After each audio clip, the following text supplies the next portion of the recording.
It's MadAddVent here. Just wanted to do a quick video for my good buddy here that's doing an awesome project for his son. I just wanted to get my 2 cents in because I was kind of doing the same thing. I got a hold of the same truck he did, but unfortunately mine had the body ripped off before I found it. So unfortunately I don't have a monster truck body to go with my monster truck, but I do have my 1/25th Jeep TJ. I have modded the rear fenders, so instead of them coming down like the fronts do here, I was able to cut them, flip them, actually flip sides, and straighten them out. So now I have lots of room for clearance for the big monster tires being underneath them. So what I do with that? That's what I do with that. Ta-da! I'm thinking about and working on a box that you can set the foil over and just press the car into it, pull the car out, pop the shell out, lay out a new piece of wrap, in, out, boom, and you can start mass producing cars, and before long you can do your own Monster Jam. You can use heavy duty or regular foil, either or. Alright, here we go. So like I said, I double this, and this regular foil is not big enough to fold it in half and do a whole car and cover both ends. So what I like to do with this is I start at the bottom of the car,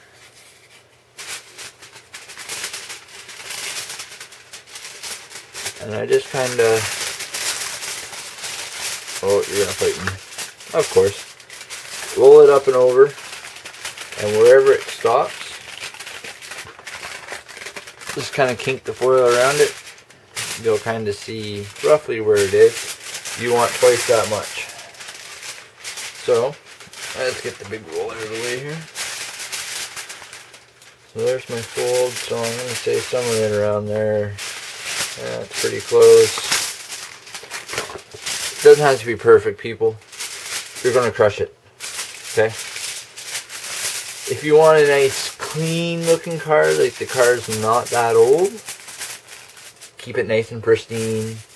So now, I take my car, my plug, make sure I get this fairly even across here.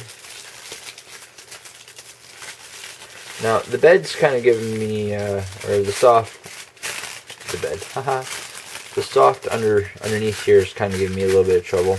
I know you're seeing a lot of the bottom at the moment, but literally I'm just wrapping it around. Now is where it kind of gets creative, is if you just kind of run your finger down it,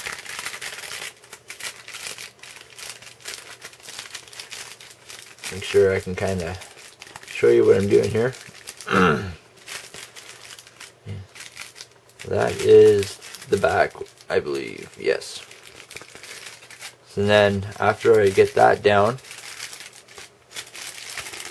bring the back down, and you can, if you want more structure and you want your cars to stand up, you can bend your extra back around to the side, but it doesn't look as pretty. So as with the rest of the car, I'm just going to fold the rest of the ends around and squeeze it on nice and tight.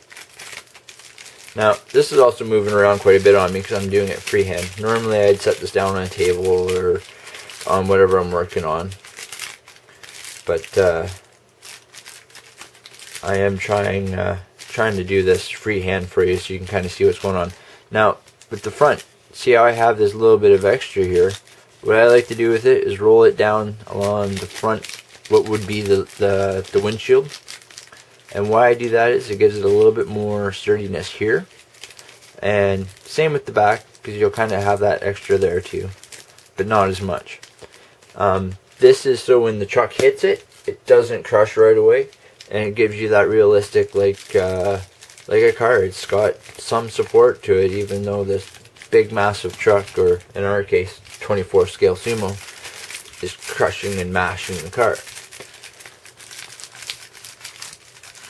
So as you can see, I'm just wrapping this around. That's not a problem yet. You can deal with that later. And why I'm also doing that is so that when I'm all said and done,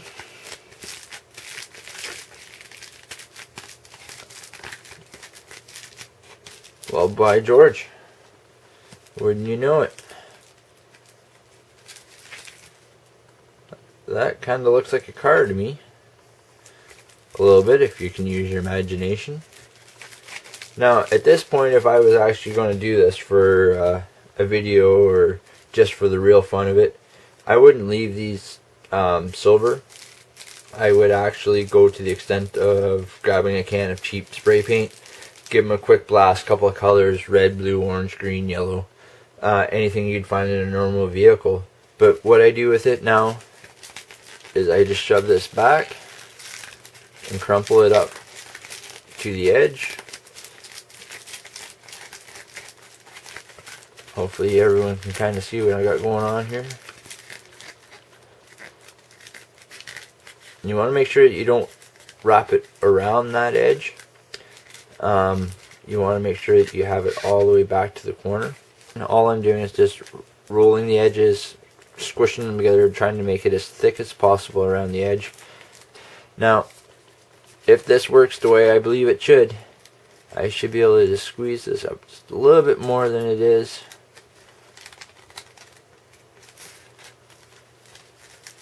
Come on. And of course you're going to fight me. There we go. Come on. Come on. There we go. Come on.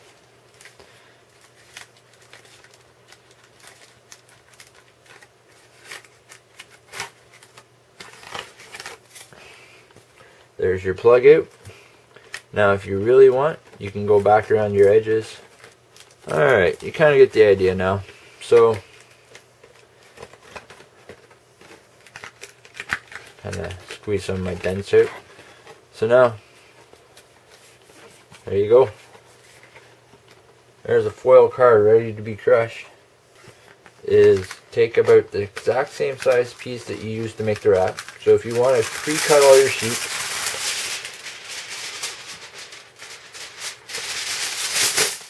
go right ahead, do all the same. You can keep the nice shiny flat ones for the body and keep the other ones for underneath. So now what I like to do is just kind of make this a multi-directional crease. So basically I'm just crumpling it up kind of like an accordion, kind of folding it up and down, back and forth. So I'll give that a little bit more poof. So now you kind of get the idea here. I made it a little bit thicker on the side that would have the motor, and a little bit thinner towards the back side of it. Now what I do with this is I'll put this inside this like so. And now, when the truck runs over it, the cab will crush down, but it'll hit all this stuff underneath, or if you want, add another little piece in there, depending on how thick you want it. The heavier your truck, the more you want underneath it. Heavy foil. Yeah. You get all your cars lined up. Line up your ramps. Then on comes the sumo.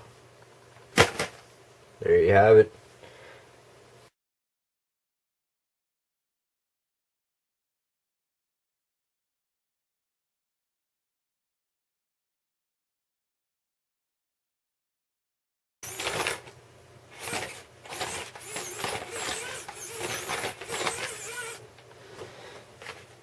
There's the heavy duty foil.